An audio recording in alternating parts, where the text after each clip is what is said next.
Bienvenidos a todos. Esta noche nos adentramos en un territorio fascinante y, a decir verdad, bastante escalofriante.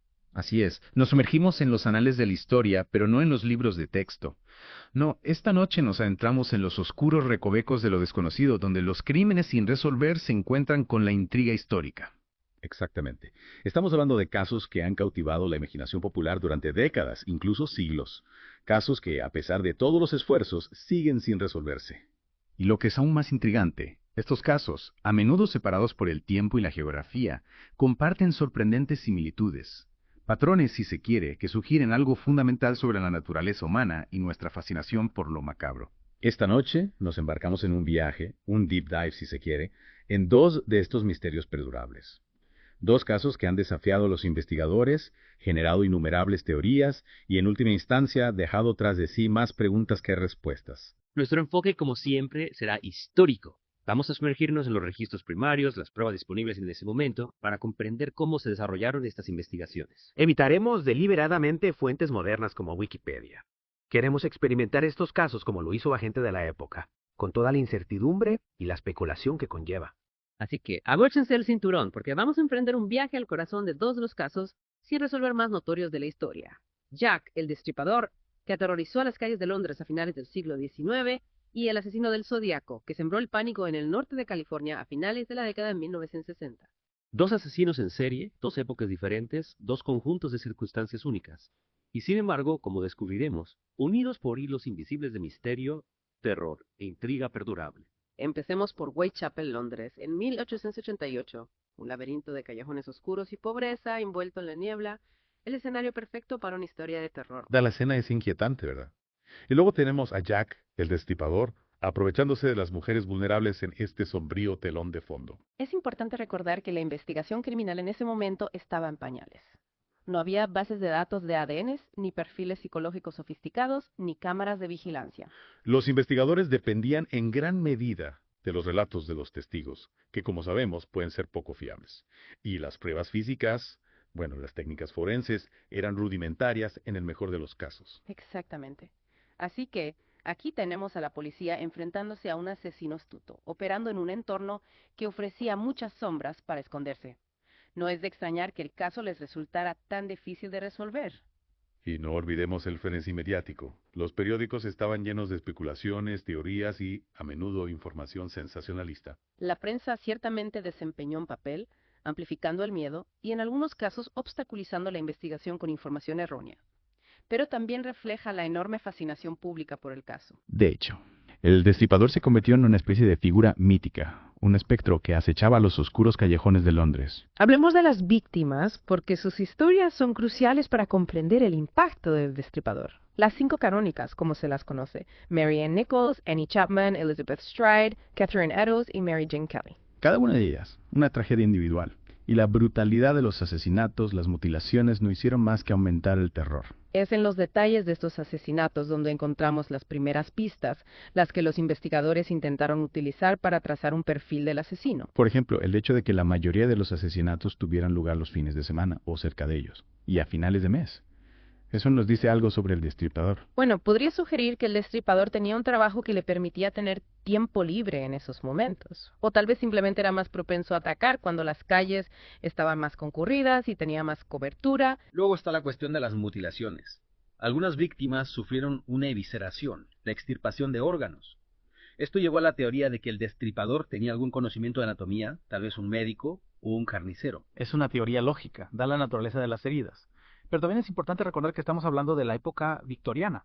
La anatomía, la cirugía no eran conocimientos tan especializados como hoy en día. Así es. Y por supuesto tenemos las infames cartas del destripador enviadas a la policía y a los periódicos. Querido jefe, Saucy y Jackie.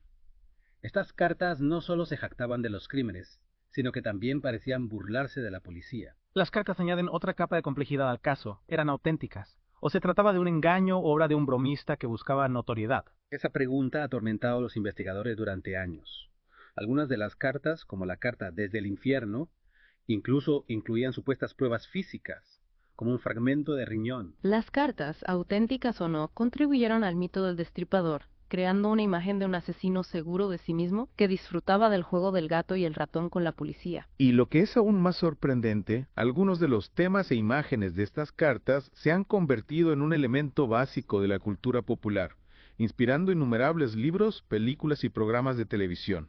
El Destripador, en cierto modo, trascendió los límites de un simple caso de asesinato sin resolver. Se convirtió en una especie de arquetipo, representando lo desconocido, lo impredecible, el mal que acecha en las sombras. Y a pesar de todos los esfuerzos, de todos los sospechosos investigados, de todas las teorías propuestas, la identidad de Jack el Destripador sigue siendo un misterio hasta el día de hoy. Un misterio que, sin duda, seguirá fascinando y frustrando a la gente durante las próximas generaciones. Ahora, avancemos casi un siglo, crucemos el Atlántico y lleguemos al soleado norte de California a finales de la década de 1960. Un cambio de escenario bastante drástico, ¿verdad? De las oscuras y brumosas calles de Londres a la soleada California. Y sin embargo, aquí nos encontramos de nuevo, cara a cara con otro asesino en serie esquivo, el asesino del Zodíaco. Un caso que, al igual que el del Destripador, cautivó al público, desconcertó a la policía y generó innumerables teorías. Y de nuevo,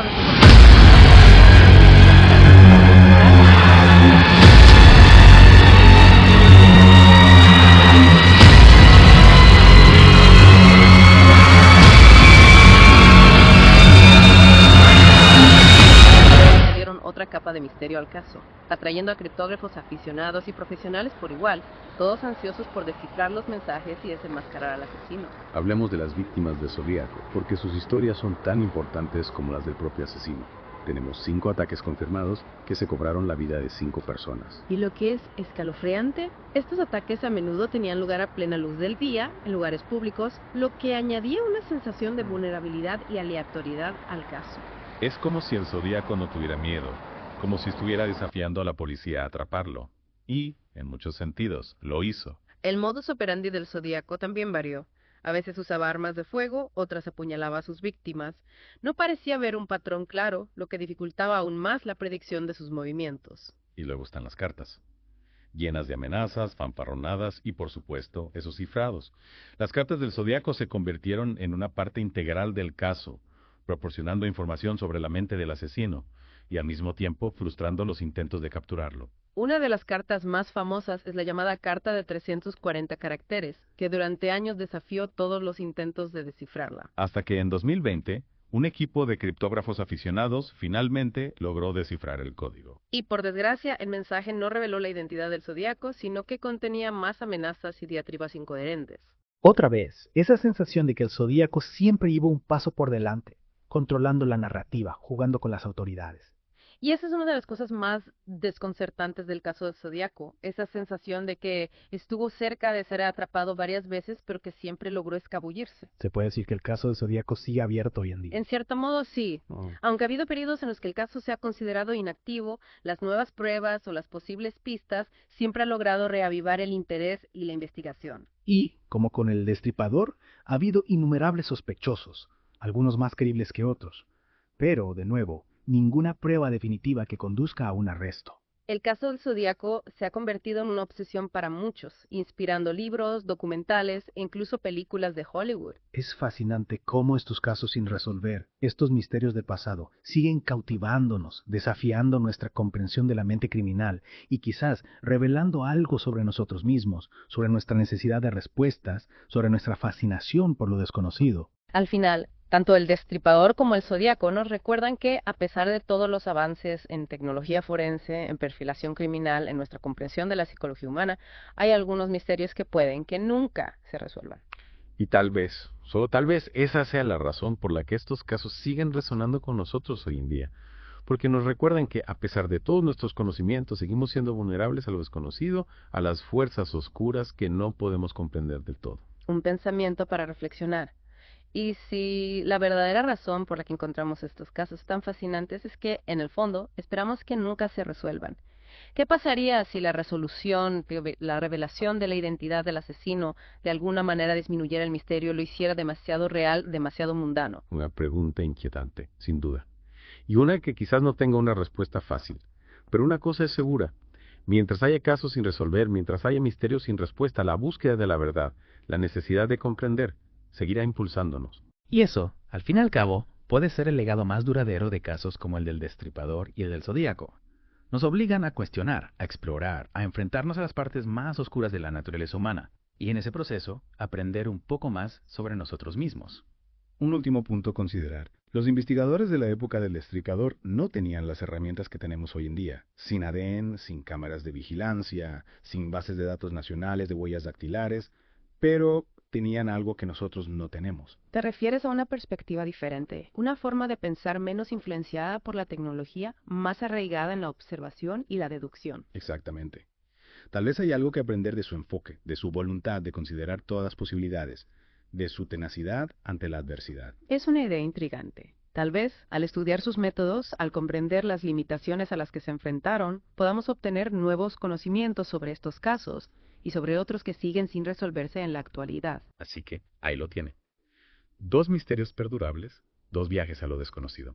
Y aunque es posible que nunca tengamos todas las respuestas, la búsqueda en sí misma puede ser tan esclarecedora como la solución. Porque en la búsqueda de respuestas, en la exploración de lo desconocido, nos desafiamos a nosotros mismos a pensar de forma crítica, a cuestionar nuestras suposiciones y, en última instancia, a ampliar nuestra comprensión del mundo y de la naturaleza humana. Gracias por acompañarnos en este viaje. Y mientras se adentran en la noche, recuerden, el misterio perdura.